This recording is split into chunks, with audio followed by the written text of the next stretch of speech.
কোরআনের সবচেয়ে দামি সূরা কোনটি? একজন বলছে ইখলাস, আর আপনারা সূরা ফাতিহা, আপনারা বাকারা, ওইদিকে ফাতিহা, পিছনে দলাদলি। দেখছেন? হ্যাঁ, দলাদলি ছাড়া কোনো গতি নাই, দলাদলি থাকতেই হবে। আসলে সবচেয়ে দামি সূরা কোনটা আপনার? হ্যাঁ বলেন, কোন সূরা ছাড়া নামাজ হবে না? বাইতুল মুকাররমের ইমাম সাহেব যদি পড়ে সূরা ফাতিহা ছাড়া?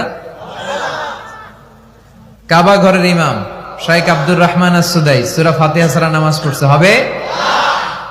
এমনকি বিশ্বনবী নিজেও যদি সূরা ফাতিহা ছাড়া নামাজ পড়ে, ওই নামাজটা হবে?